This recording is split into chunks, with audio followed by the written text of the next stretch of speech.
Hello students, स्वागत है आप सबका हमारे YouTube channel the Terra World पर। और मैं हूं आपकी बायोलॉजी टीचर वसुधा उपाध्याय। आज हम इस वीडियो में हिंदी मीडियम का एक चैप्टर जिसका नाम है उच्च पादपों में प्रकाश संश्लेषण की प्रक्रिया, इसके बारे में पढ़ने वाले हैं। और ये चैप्टर आपका क्लास 11th का है। शुरू करते हैं। सबसे पहले इस चैप्टर में हम कुछ बेसिक्स देखेंगे, उसके बाद फिर हम अपने कुछ एक्सपेरिमेंट्स की बात करते हैं, उसके बाद जाकर के कहीं आपके प्रकाश संश्लेषण की प्रक्रिया, जो मेन प्रक्रिया है, वो शुरू होती है। बेसिक्स में सबसे पहले तो आ जाता है कि स्वयंपोषी क्या होते हैं भाई, और विषमपोषी क्या होते हैं, प्रकाश संश्लेषण की प्रक्रिया क्या होती है।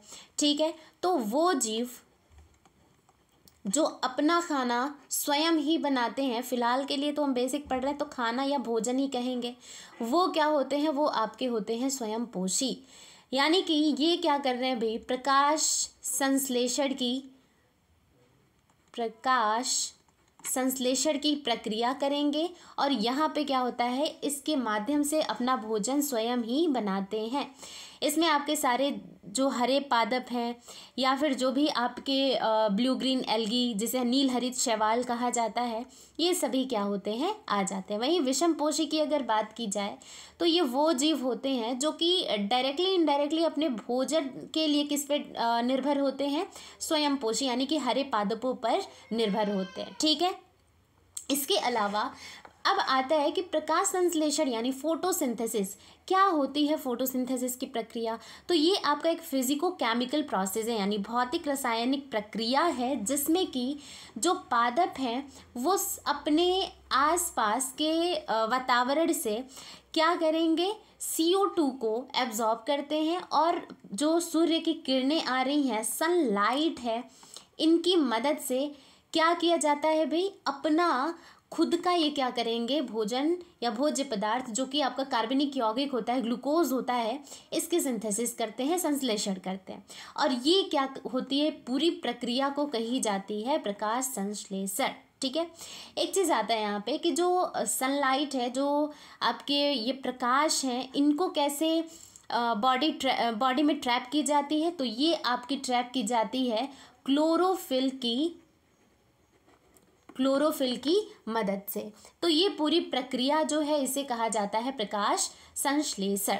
ठीक है, चलिए अब यहाँ पे कहा जा रहा है कि यह पृथ्वी पर जितने भी आपके सभी भोजन का प्राथमिक स्रोत होता है, वो क्या होता है भाई, वो सभी में अगर आप देखो तो प्रकाश संश्लेषण से ही शुरुआत होती है। और वायुमंडल में ऑक्सीजन CO2 मुक्त करने के लिए क्या होता है, जिम्मेदार होता है ये प्रोसेस। ठीक है, चलिए इसके अलावा आवश्यकता क्या क्या होती है, किन किन चीज़ों की मदद से हम ये जो प्रोसेस होती है, जो प्रक्रिया होती है, उसे परफॉर्म कर सकते हैं। तो यहाँ पे हमें क्या चाहिए, सबसे पहले तो आपको पता है कि सूर्य की किरणें चाहिए। ठीक है भाई, हमें प्रकाश चाहिए जो कि क्लोरोफिल की मदद से क्या किया जाएगा, ट्रैप किया जाता है। और CO2 चाहिए होता है, जिसकी मदद से क्या होगा, आपका संश्लेषण जो है वो किया जाएगा। ये तो हमारी बेसिक्स हो गई।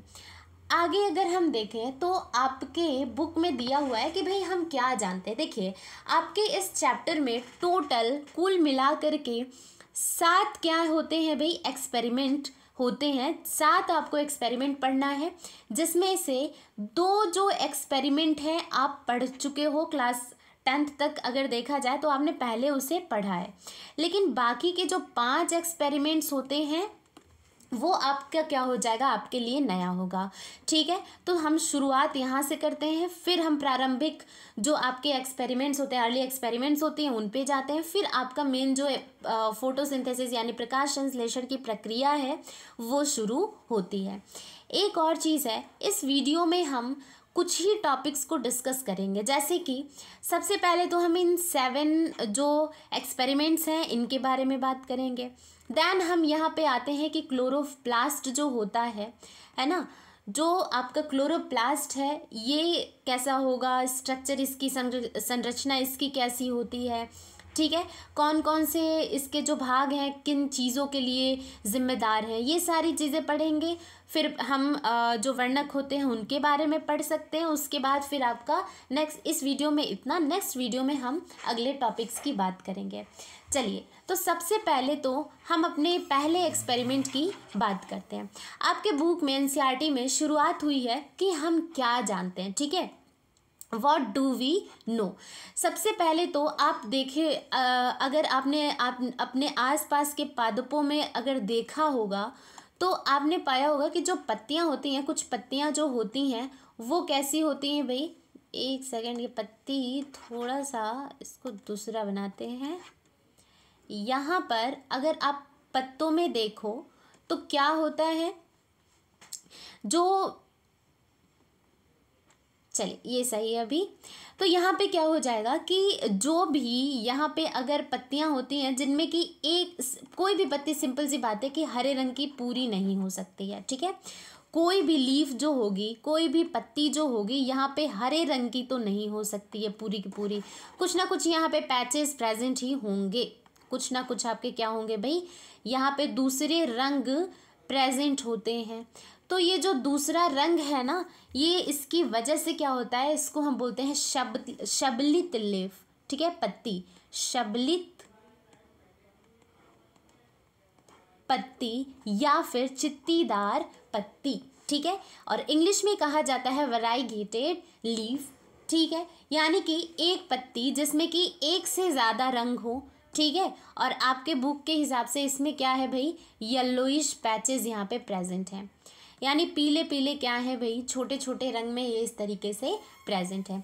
अब कहा जा रहा है कि ये जो शबलित पत्ती है, आपको आई थिंक समझ में आ गया होगा कि शबलित पत्ती का मतलब क्या होता है, यानी चित्तीदार पत्ती, यानी कि यहाँ पे एक से ज़्यादा रंग मौजूद होगा, ठीक है। सॉरी। अब यहाँ पे कहा जा रहा है कि इस एक आपका प्रयोग होता है, ठीक है, इस प्रयोग में क्या किया गया कि एक आपका शबलित पत्ती लिया जाता है और इसमें से आधे हिस्से को हम क्या करते हैं, आधे हिस्से को हम ब्लैक पेपर से कवर कर देंगे, आधे हिस्से को क्या करेंगे, ब्लैक पेपर से कवर कर दिया जाएगा। बाद में कुछ टाइम बाद जब यहाँ पे सनलाइट में रखा गया, जो भी प्रकाश संश्लेषण की प्रक्रिया है वो हुई, उसके बाद फिर इसको हम क्या करते हैं, आयोडीन से ट्रीट करते हैं। यहाँ पे जो ये आपका ब्लैक पेपर है इसे हटाया जाएगा और इस पत्ती को हम लेंगे और आयोडीन से ट्रीट करेंगे, तो हमें दो रिजल्ट देखने को मिलता है। एक में आप देखोगे कि वो हिस्सा, वो भाग जो ढका हुआ था, यानी इसे हम लिख सकते हैं कि ढका हुआ जो हिस्सा था, ढका हुआ हिस्सा था, यहाँ पे अगर आप देखो आयोडीन से ट्रीट करने के बाद आप देखते हो तो यहाँ पे इसके रंग में कोई भी बदलाव नहीं होता है, जो रंग है उसमें कोई भी बदलाव नहीं होता है।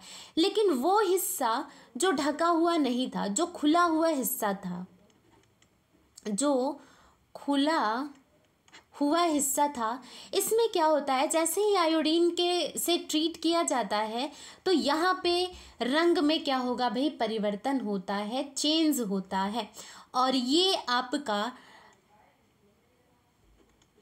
गाढ़ा नीला हो जाता है, ठीक है, ये आपका क्या हो जाएगा, गाढ़े नीले कलर का रंग का ये क्या हो जाता है भाई, हो जाता है। यानी कि फिर से एक बार ही देखते हैं, जो आपकी ये शबलित या फिर चित्तीदार पत्ती थी, इस पे इसके आधे हिस्से को हमने क्या किया, ब्लैक पेपर से ढक दिया और आधे हिस्से को खुला छोड़ दिया गया। कुछ टाइम बाद इस पत्ती को हम लेते हैं, आयोडीन से ट्रीट करते हैं, तो हमने दो रिजल्ट पाया। एक बात तो ये होती है कि भाई जो ढका हुआ हिस्सा होता है इसके रंग में कोई भी परिवर्तन नहीं होता, लेकिन दूसरा जो खुला हुआ हिस्सा था वहाँ पे रंग में परिवर्तन होता है और ये गाढ़े रंग का आपका हो जाता है, गाढ़ा नीला जो है रंग यहाँ पे दिखता है। यानी कि इससे हमें क्या पता चलता है, यहाँ पे ये पता चलता है कि जब आपने ब्लैक पेपर से जिस हिस्से को ढक दिया था उस हिस्से में कोई भी फोटोसिंथेसिस नहीं हुई थी, ठीक है, कोई भी फोटोसिंथेसिस की प्रक्रिया नहीं हुई थी, जिसकी वजह से यहाँ पे ग्लूकोज की संश्लेषण भी नहीं हुई, ग्लूकोज भी नहीं बना। भाई जब फोटोसिंथेसिस ही नहीं हुआ तो ग्लूकोज भी नहीं बनेगा, और जब ग्लूकोज नहीं बना और इस वजह से ग्लूकोज चूंकि यहाँ पे है नहीं, तो आयोडीन से ट्रीट करने के बाद यहाँ पे कोई भी रंग में परिवर्तन नहीं होता है। लेकिन दूसरे वही हिस्से में अगर देखा जाए यहाँ पे, तो यहाँ जो भी खुला हुआ हिस्सा था, यहाँ पे प्रकाश संश्लेषण की प्रक्रिया होती है, ग्लूकोज यहाँ पे भरे पड़े हैं, और ग्लूकोज की वजह से प्रकाश संश्लेषण होती है, जिसकी वजह से क्या बने, यहाँ पे ग्लूकोज बन जाएंगे। और इसी ग्लूकोज की वजह से क्या होता है भाई, ये रंग जो है आपका गाढ़े नीले रंग का हो जाता है। यानी कि ये जो प्रोसेस है इसमें हमें ये पता चलता है कि प्रकाश संश्लेषण के लिए प्रकाश जो है बहुत ही ज़रूरी होता है ना, यानी सनलाइट फोटोसिंथेसिस की प्रोसेस के लिए बहुत इंपॉर्टेंट होता है, ठीक है। तो एक तो बात आपकी ये हो गई, और इसे ही हम क्या कहते हैं, चित्तीदार पत्ती का प्रयोग, वराइगेटेड लीफ एक्सपेरिमेंट, ठीक है। तो वही चीज़ यहाँ लिखी कि इस प्रयोग से पता चला कि प्रकाश संश्लेषण केवल प्रकाश के संपर्क में आने वाले हरे हिस्से में ही होता है, जो ढका हुआ हिस्सा है यहाँ पे नहीं होता है, यहाँ पे होता है, ठीक है। चलिए दूसरी हम बात करेंगे, इसी में वो दूसरा एक्सपेरिमेंट जो हम जानते हैं, ठीक है, जो हमने अपने छोटे क्लासेस में पढ़ा था। अब होता क्या है कि हम लेते हैं एक पौधा, ठीक है, हम क्या लेते हैं भाई, एक पौधा लेते हैं, और इसकी पत्ती को वापस से जैसे पहले कंडीशन में हमने ब्लैक पेपर से ढका था, अब क्या करेंगे, अब इसको ब्लैक पेपर से ढकने की बजाय टेस्ट ट्यूब में डाल देते हैं, ठीक है। क्या कर देंगे भाई, टेस्ट ट्यूब में डाल दिया जाएगा, ठीक है। कैसे, अभी मैं डायग्राम के थ्रू आपको बताती हूँ, ठीक है। तो यहाँ पे क्या हुआ कि हमने लिया एक पादप, एक पौधा, और इसको हमने क्या कर दिया भाई, टेस्ट ट्यूब की मदद से, ऐसे थोड़ा सा टेस्ट ट्यूब टेढ़ा बना है बट ठीक है, ठीक है, ये आपका टेस्ट ट्यूब में हमने डाल दिया। लेकिन देख पा रहे हो कि आधे हिस्से को ही टेस्ट ट्यूब में डाला गया है, आधा हिस्सा अभी भी आपका बाहर सूर्य की किरणों में के डायरेक्ट एक्सपोजर में, संपर्क में बना हुआ है, ठीक है। ये चीज़ हमने पहला अपना एक सेटअप तैयार कर लिया। इसके अलावा जो रुई होती है ना, रुई, कॉटन, तो इस रुई में हमने KOH डाल दिया, यानी कि रुई को लिया और हमने KOH में डिप करके, और उस रुई को जिसमें KOH प्रेजेंट है उसको हमने यहाँ पे रख दिया। KOH की खास बात क्या होती है कि ये जो CO2 होता है, कार्बन डाइऑक्साइड होता है, इसको क्या करते हैं भाई, इसको सोख लेते हैं, एब्जॉर्ब कर लेते हैं, ठीक है। अब हो क्या रहा था कि जैसे ही ये प्रोसेस, ये सेटअप तैयार करके छोड़ दिया जाता है, तो यहाँ पर आप देखोगे कि जो आपका टेस्ट ट्यूब के अंदर वाला हिस्सा था, यहाँ पे कोई भी फोटोसिंथेसिस नहीं होगी। लेकिन कैसे देखेंगे उसकी भी बात करते हैं। अब ये सेटअप हमने छोड़ दिया कुछ टाइम तक, फिर हमने इसको हटाया, ठीक है। हमने क्या किया, टेस्ट ट्यूब को हटाया और हमने यहाँ से इस पत्ती को ले लिया। पत्ती को वापस से क्या करेंगे भाई, ट्रीट करेंगे। किससे ट्रीट करेंगे, तो यहाँ पे हम आयोडीन से इसको ट्रीट करते हैं। जब हमने आयोडीन से इसको ट्रीट किया तो हमें दो चीज़ें, दो रिजल्ट्स देखने को मिली। एक रिज़ल्ट हमें ये मिला आयोडीन से ट्रीट करने के बाद कि जो टेस्ट ट्यूब के अंदर का भाग था, ठीक है, टेस्ट ट्यूब, TT मैं लिख देती हूँ, टेस्ट ट्यूब, ठीक है। तो टेस्ट ट्यूब के अंदर वाला जो भाग था, हिस्सा था टेस्ट ट्यूब का, के इसको काट दो और लिख दो आप अंदर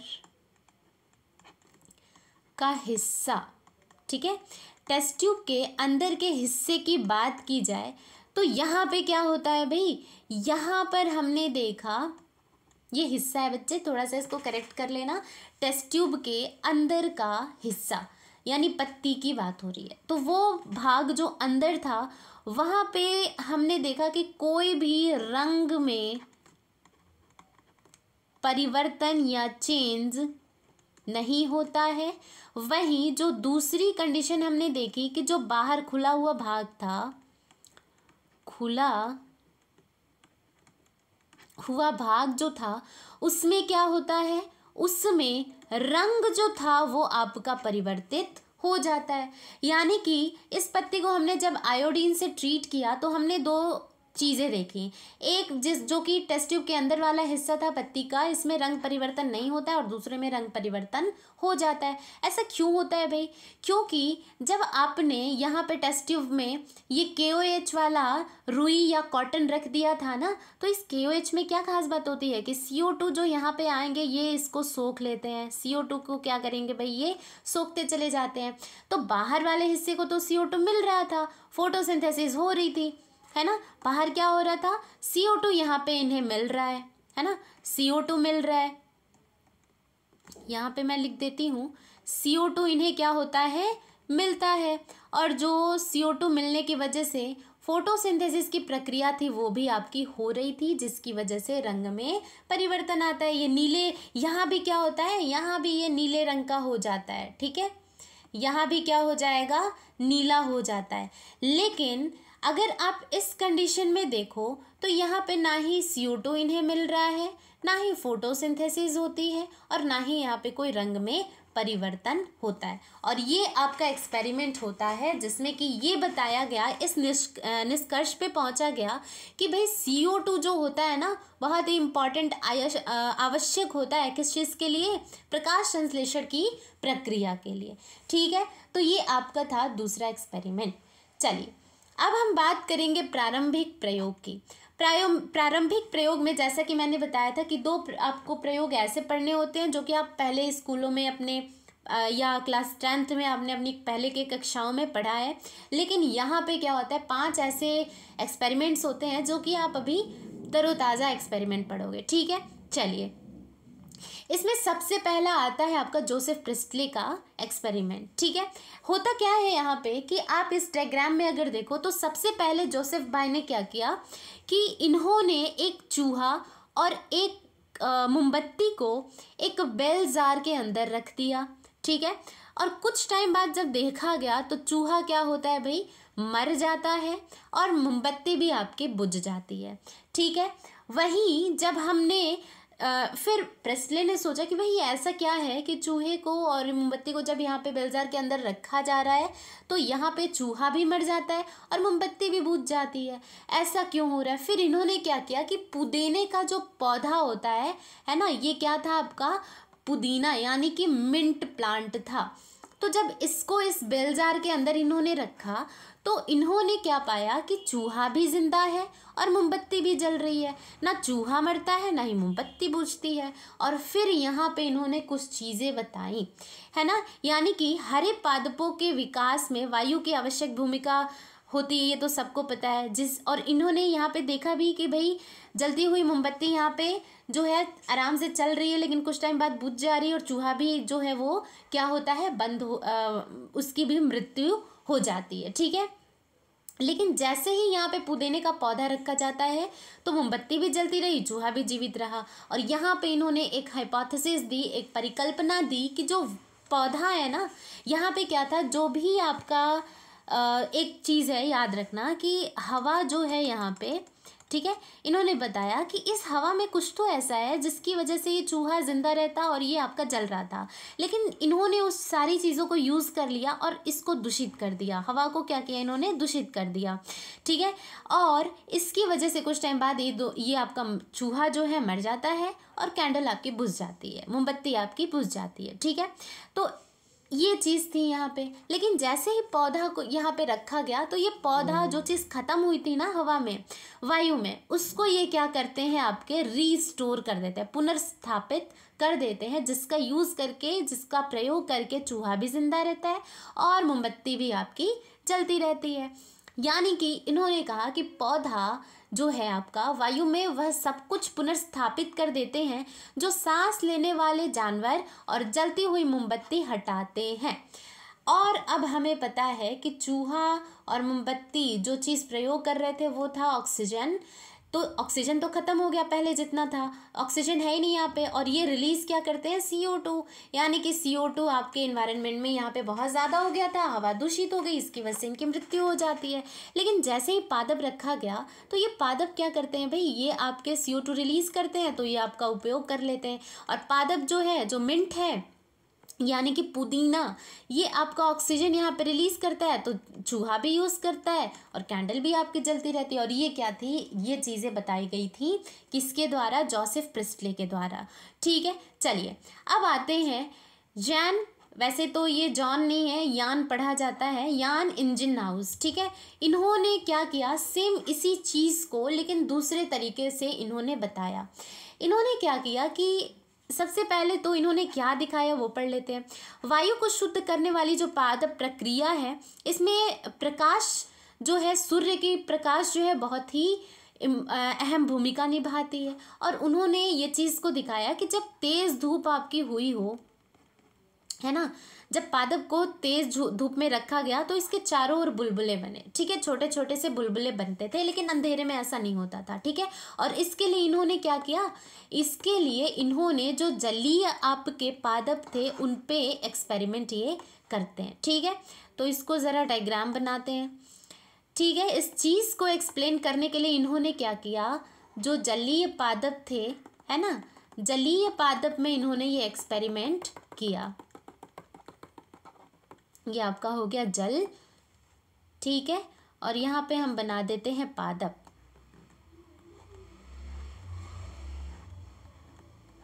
ठीक है, अब इन्होंने क्या दिखाया कि जब यहाँ पर कौन सा रंग लिया जाए भाई, लाल ही ले लेते हैं। जब यहाँ पे तेज़ धूप इन्हें मिलती है ना, तेज़ धूप इन्हें मिलती है किसी भी पादप को, और बेसिकली यहाँ पे जो ये जलीय पौधा था, इसे जब तेज़ धूप मिल रही थी तो इसके शरीर के आसपास बुलबुले बन रहे थे। ठीक है, वो आपका हिस्सा जो हरे रंग का था, यहाँ पे इस हरे रंग के हिस्से वाले जगह के आसपास क्या हो रहा था, बुलबुला बन रहा था। ठीक है, क्या हो रहा था भाई, बुलबुले बन रहे थे। और जैसे ही प्रकाश नहीं मिल रहा था, बुलबुले भी नहीं बन रहे थे।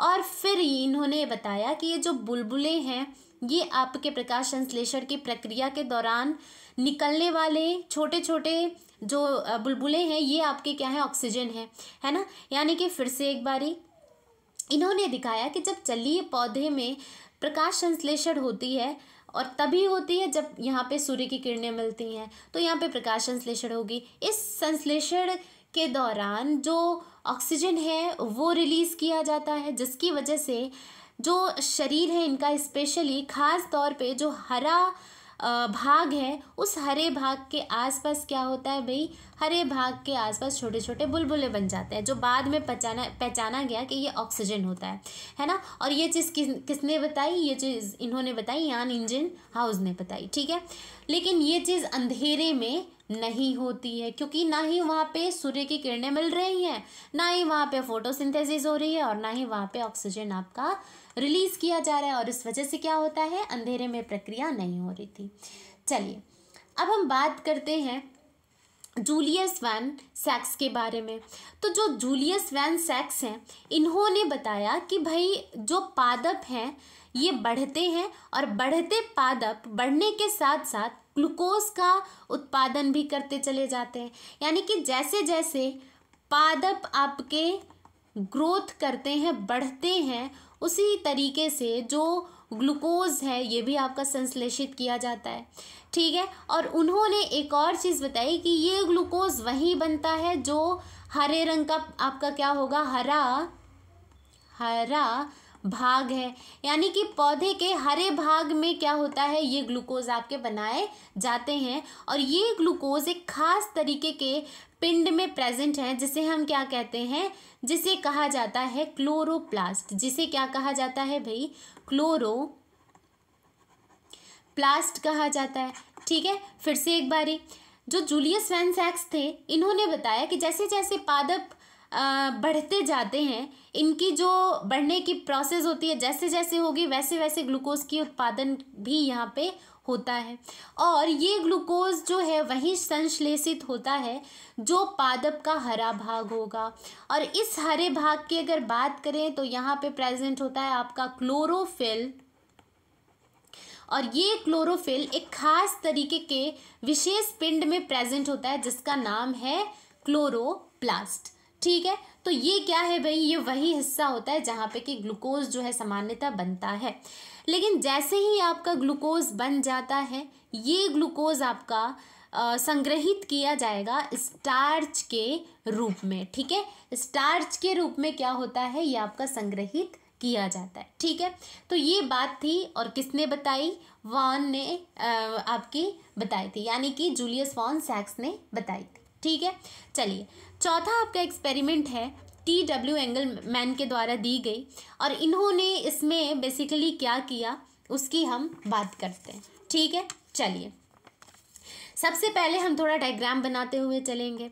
ठीक है, इस प्रोसेस के लिए इन्होंने क्या किया कि एक प्रिज्म लिया और प्रिज्म के थ्रू एक लाइट को इन्होंने पास कराया। ठीक है, प्रिज्म के थ्रू इन्होंने क्या किया, एक प्रकाश को इन्होंने क्या कराया भाई, पास कराया। जैसे ही यहाँ से प्रकाश आपकी पास होती है तो आपको पता है, आपने अपने फिजिक्स में पढ़ा होगा कि यहाँ पे क्या हो जाएगा, ये जो प्रकाश है ना ये 7 रंगों में टूट जाती है। ठीक है, इसको मैं अलग अलग रंग से बना ही देती हूँ। चलिए ये इरेज हो गया, एक सेकेंड।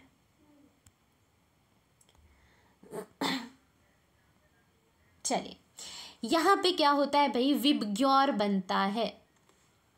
क्या हो जाएगा, यहाँ पे विबग्योर बनाया जाता है। ठीक है ना। तो यहाँ पे क्या है, जब एक प्रिज्म के थ्रू आप लाइट को पास कराते हो तो यहाँ पे क्या होता है, ये 7 रंगों में टूट जाते हैं, विबग्योर जिसे कहते हैं। ठीक है, 7 रंगों में क्या हो जाएंगे भाई, टूट जाते हैं। ठीक है, तो एक आपका रंग ये हो गया और इधर आप नीला बना दो।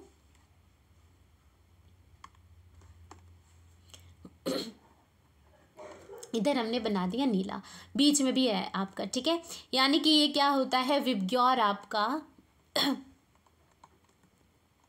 विबग्योर बन जाता है। ठीक है, विबग्योर का मतलब क्या होता है कि वायलेट, है ना। ठीक है, ये पूरे आपके क्या होते हैं, रंग जो है बन जाते हैं। आपने स्पेक्ट्रम में पढ़ा होगा, क्लास जो भी आपके छोटे क्लासेस में आप जब फिजिक्स पढ़ते हो तो वहाँ पे ये पूरी चीज़ें आपको पढ़ाई जाती हैं। ठीक है, तो इसमें क्या होता है भाई, इसमें हमने देखा कि जो ये पूरा रंग है, विजिबल कलर्स हैं, इसमें आपका आगे प्रोसेस बढ़ाया जाता है। यानी कि प्रकाश को इन्होंने क्या किया, विभाजित कर दिया प्रिज्म का उपयोग करके। ठीक है, अब इन्होंने क्या किया कि एरोबिक बैक्टीरियाज के निलंबन में इन्होंने क्या करा, हरे शैवाल जिसका नाम था क्लैडोफोरा, उसको रख दिया, है ना। यानी कि एक और थोड़ा सा हम कलर चूज करते हैं। यहाँ पे इन्होंने क्या किया भाई, यहाँ पे इन्होंने लिया एक सस्पेंशन, एक निलंबन जिसमें कि क्या थे, एरोबिक बैक्टीरियाज थे। ठीक है, एरोबिक क्या थे, बैक्टीरियाज थे। यानी इन्हें जिंदा रहने के लिए क्या चाहिए, ऑक्सीजन चाहिए। अब इस निलंबन में, इस एरोबिक बैक्टीरिया के सस्पेंशन में जो TW एंगलमैन थे, इन्होंने एक नील हरित जो नीला आपका क्या था, सॉरी हरा जो शैवाल था जिसका नाम था क्लैडोफोरा, इसको इन्होंने इसमें रख दिया। ठीक है, इसको इन्होंने इसमें रख दिया और बाद में इस चीज़ को कुछ टाइम के लिए छोड़ दिया गया, है ना। बाद में जब देखा जाता है तो क्या पाया जाता है कि जो भी आपका बैक्टीरिया था, है ना, जो भी आपका बैक्टीरिया था, ये क्या होता है भाई, ये अपनी जगह से हट जाते हैं। मान लो कि ये सस्पेंशन को फिर से अगर हम बनाएं तो ये क्या होता है, ये आपका बैक्टीरिया हो जाएगा और यहाँ पे अंदर क्या हो जाएगा, हरा शैवाल हो जाएगा। तो यहाँ पे क्या चीज़ देखी जाती है कि हरा शैवाल जो था ये वहाँ पे जाकर के आपके इकट्ठे हो जाते हैं जहाँ पे कि नीला और जो लाल वाला ये लाइट था वो पड़ रहा था। ठीक है, जो आपका ये लाल वाला लाइट था और जो आपका ये नीला था, ठीक है, ये लाइट्स जहाँ पड़ रहे थे ये तो आपका पर्पल कलर है, इसको नीला बनाते हैं। ठीक है, इसको बना दिया नीला। चलिए, तो एक बारी फिर से मैं ज़रा बता देती हूँ कि T.W. एंगलमैन ने एक प्रिज्म की मदद से एक लाइट को तोड़ दिया कई सारे स्पेक्ट्रम में, और यहाँ पे इसी लाइट के रेज में इन्होंने क्या किया, एक सस्पेंशन, एक निलंबन रख दिया एरोबिक बैक्टीरिया का, और यहाँ पे इसमें डाल दिया हरा शैवाल जिसका नाम था क्लैडोफोरा। ये आपका क्या है, क्लैडोफोरा। ठीक है, अब क्या होता है कि जैसे ही प्रोसेस आगे बढ़ती है तो यहाँ पे इन्होंने पाया कि भाई जितने भी आपके ऑक्सीजन उपयोगी जो बैक्टीरिया थे, ये सारे के सारे उस हिस्से में चले जाते हैं जहाँ की, इसको दूसरे रंग से बना लिया जाता है, इससे बना लो ताकि थोड़ा सा दिखे। तो ये सारे के सारे उस एरिया में चले जाते हैं जहाँ की लाइट जो थी वो रेड और ब्लू थी, है ना। रेड और ब्लू वाले हिस्से में ये क्या होते हैं, इकट्ठे हो जाते हैं। ठीक है, यानी कि ऐसा क्यों होता है भाई, क्यों यहाँ पे ये पूरे जो आपके फैले हुए थे ये सिर्फ दो हिस्से में चले जाते हैं और उस जगह पे चले जाते हैं जहाँ नीला वाला और जहाँ लाल वाला लाइट पड़ रहा था। ऐसा इसलिए होता है क्योंकि मैक्सिमम ज़्यादा से ज़्यादा जो फोटोसिंथेसिस की प्रक्रिया थी वो नीले और लाल प्रकाश वाले क्षेत्र में हो रही थी, जिसकी वजह से फोटोसिंथेसिस ज़्यादा हो रही है तो यहाँ पे क्या हो जाएगा, ऑक्सीजन भी ज़्यादा होगा। ठीक है, दोनों ही जगहों पर क्षेत्र में फोटोसिंथेसिस यानी कि प्रकाश संश्लेषण की प्रक्रिया ज़्यादा हो रही है, ऑक्सीजन भी ज़्यादा रिलीज़ किया जाएगा, और इन जीवों को जहाँ ऑक्सीजन ज़्यादा मिल रहा था ये वहाँ जाके इकट्ठे हो जाते हैं। ठीक है, तो यहाँ पे ये चीज़ किसने की, T.W. एंगलमैन ने की। ठीक है, और ये क्या किया गया भाई, बताया गया कि जो लाल और नीला आपका स्पेक्ट्रम होता है लाइट का, प्रकाश का, ये क्या करवाता है, यहाँ पे फोटोसिंथेसिस यानी कि जो प्रकाश संश्लेषण की प्रक्रिया है वहाँ बहुत ज़्यादा ही होती है, जिसकी वजह से ऑक्सीजन ज़्यादा रिलीज़ हो रहा था, और ये चीज़ प्रूव करी गई इनके द्वारा।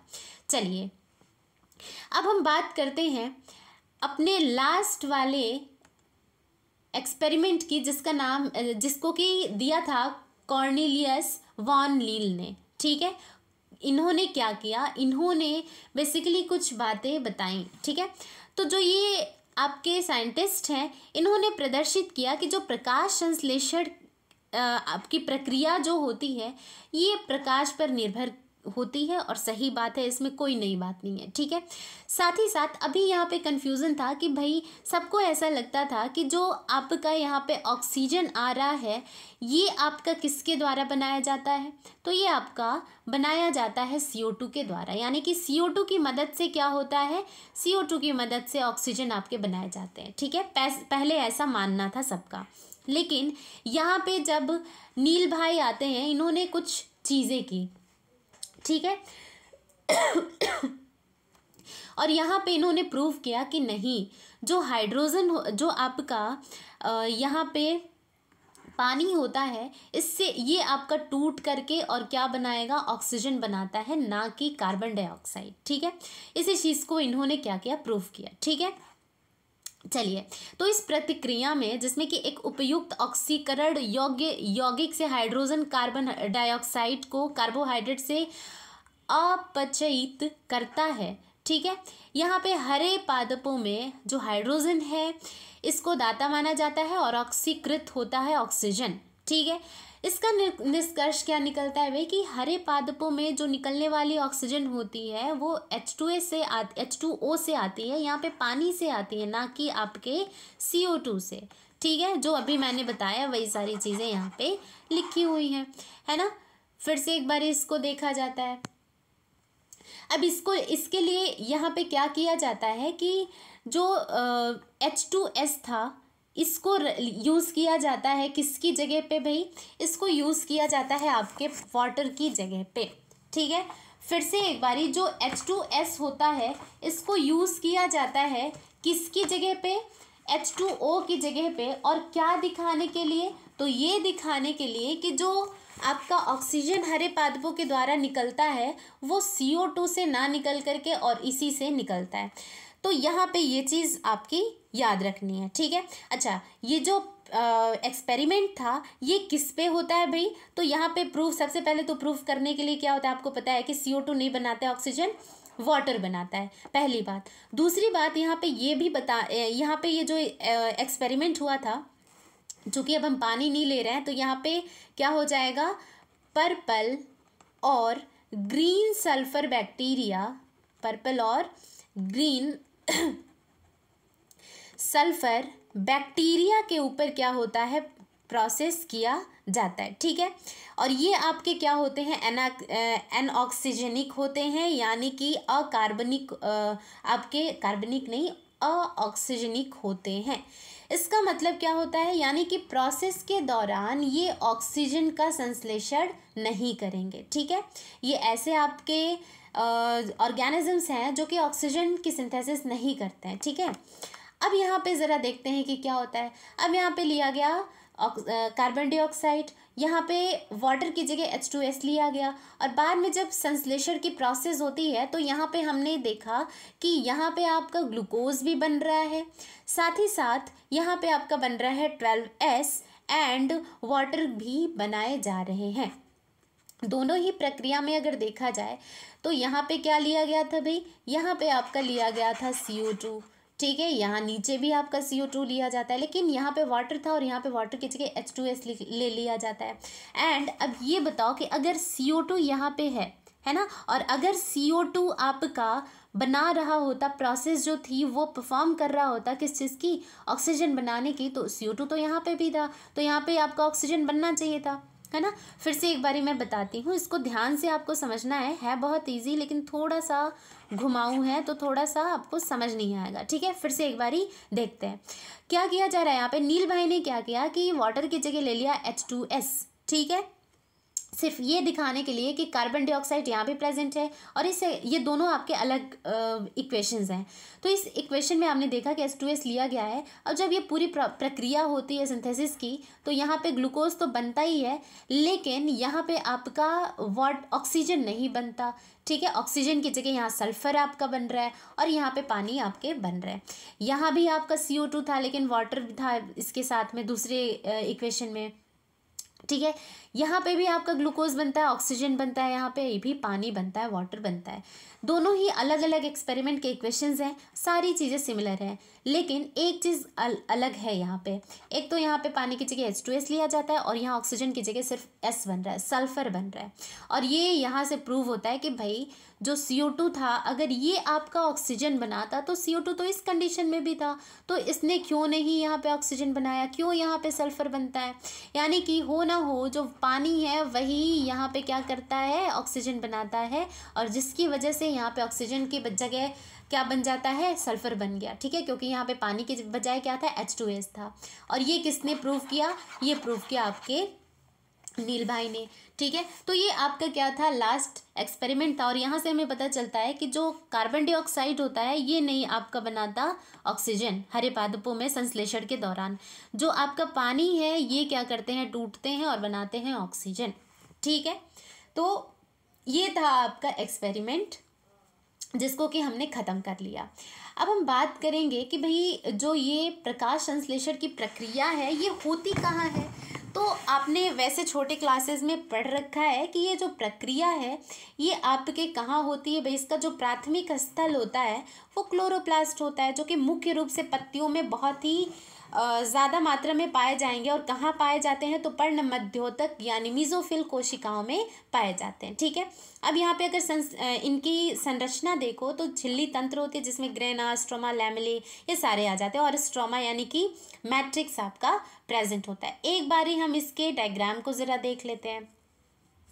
हमने पढ़ा है कि जो आपकी क्लोरोप्लास्ट होती है ये दो झिल्लियों से मिलकर के बनी हुई होती है, यानी आउटर मेम्ब्रेन और इनर मेम्ब्रेन यहाँ पे प्रेजेंट होते हैं, ठीक है। साथ ही साथ अब यहाँ पे जैसे आपने पढ़ा है ना कि एक जो सेल होती है उसमें साइटोप्लाज्मा होता है, तो उसी तरीके से यहाँ पे स्ट्रोमा होता है, और इसके अंदर के ये जो कुछ स्ट्रक्चर्स हैं ये आपके ग्रेना हो गई, ठीक है। और ग्रेना में देखोगे कि सिक्कों की तरह क्या होती हैं, कई सारे सिक्कों को एक के ऊपर एक रख दिया जाता है तो ये पूरी क्या होती है, ग्रेना कही जाती है। और इसमें से एक जो सिक्का होता है, सिर्फ और सिर्फ एक सिक्का, उसे हम कहते हैं थाइलाकॉइड। उससे क्या कहा जाता है, थाइलाकॉइड कहा जाता है। इसके अलावा यहाँ पे आउटर मेम्ब्रेन, इनर मेम्ब्रेन है ना। और ये जो ग्रेना है ये आपस में जुड़ी हुई होती हैं स्ट्रोमल लैमिली की मदद से। साथ ही साथ राइबोसोम्स भी प्रेजेंट होते हैं और स्टार्च के ग्रेन्यूल छोटे छोटे प्रेजेंट होते हैं और लिपिड के क्या होते हैं, ड्रॉपलेट्स भी प्रेजेंट होते हैं। इसके अलावा यहाँ पे और भी बहुत सारी चीज़ें होंगी, ठीक है, लेकिन आपको इतनी सारी जो चीज़ें हैं ये आपको ध्यान में रखना है इसकी संरचना में। आगे इसमें क्या होगा, काम आने वाला है। अब भाई यहाँ पे हम थोड़ा सा देख लेते हैं कार्य का विभाजन। सबसे पहले तो प्रकाश अभिक्रियाएं क्या होती है, फोटोकेमिकल रिएक्शंस जो होते हैं ये आपके क्या होंगे, झिल्ली तंत्र में होने वाले होंगे, ठीक है। और यहाँ पे क्या होगा, यहाँ पे प्रकाश ऊर्जा को ट्रैप करना और एटीपी और NADPH जो है इसका संश्लेषण का काम जो होता है यहीं पर होता है। और ये सीधे सीधे ये वो प्रक्रिया है जिसमें कि सीधे सीधे ये क्या होंगे भाई, लाइट पे डिपेंड होते हैं, लाइट से किए जाते हैं। सूर्य की जो किरणें हैं, प्रकाश है, उनकी बदौलत ये चीज़ें यहाँ पे होती हैं। लेकिन जो दूसरा होता है ये होता है अप्रकाशिक अभिक्रियाएं, यानी कि कार्बन रिएक्शन। तो ये बेसिकली क्या होता है, आपने जो अभी देखा था यहाँ पे सारे जो हैं थैलाकॉइड, ग्रेना और जो आपका स्ट्रोमल लैमिली है ना, ये सारी चीज़ें जो हैं यहाँ पे तो लाइट वाली बातें हो रही हैं। लेकिन जो स्ट्रोमा है ना, यहाँ पे आप देखो, ध्यान से देखना, जो आपका स्ट्रोमा है यहाँ पे क्या होता है भाई, यहाँ पे होता है ये प्रक्रिया, अभिक्रियाएं जो होती हैं स्ट्रोमा में होती हैं। यानी कि स्ट्रोमा में होने वाली ये प्रक्रियाएं हैं जहाँ पे कि कई सारे एंजाइम्स होंगी जो ये प्रक्रिया करती हैं। ये ऐसा नहीं है कि अंधकार में ये होने वाली प्रक्रियाएँ हैं, अप्रकाशिक हैं, लेकिन जो डायरेक्ट यहाँ पे ये सीधे प्रकाश से प्रेरित नहीं होती हैं बल्कि इनडायरेक्टली होती हैं, ठीक है। क्योंकि यहाँ पे जो आपका ATP और NADPH बन रहा था उस पे ये निर्भर होती हैं, ठीक है। तो ये क्या होती है भाई, दूसरी प्रक्रिया होती है। तो वही चीज़ यहाँ पे लिखा है कि ध्यान दें, अंधकार प्रक्रियाएं सीधे प्रकाश द्वारा संचालित नहीं होती हैं, लेकिन वे अभी भी प्रकाश पर ही निर्भर कर रही हैं। क्यों? क्योंकि जब तक प्रकाश में होने वाले प्रक्रियाएं ना होंगी, ATP और NADPH नहीं बनेंगी, तब तक ये प्रक्रिया नहीं होगी। तो इसके लिए आवश्यक है ना कि जो प्रकाश द्वारा बन रही चीज़ें हैं वो आए, यानी ATP और NADPH आए। और इस वजह से ये सीधे नहीं लेकिन डायरेक्टली ना होकर के इनडायरेक्टली तरीके से ये क्या होती हैं, प्रकाश से प्रेरित होती हैं। और इस वजह से इसे अप्रकाशिक अभिक्रियाएं कहा जाता है, लेकिन ये अंधकार में नहीं होती हैं, ठीक है। चलिए, तो ये था कुछ टॉपिक जिसमें कि हमने देखा कि क्या होता है प्रकाश संश्लेषण, कुछ बेसिक्स टर्म्स हमने देखा, ठीक है। उसके बाद एक्सपेरिमेंट्स और साथ ही साथ कहाँ होता है ये प्रकाश संश्लेषण की प्रक्रियाएं, इसके बारे में हमने पढ़ा। अगले वीडियो में हम इसके आगे के कुछ टॉपिक्स के बारे में बात करेंगे। तब तक आप इतने टॉपिक्स को पढ़ो और कुछ भी आपको समझ में ना आए तो आप कमेंट करके पूछ सकते हो। Thank you.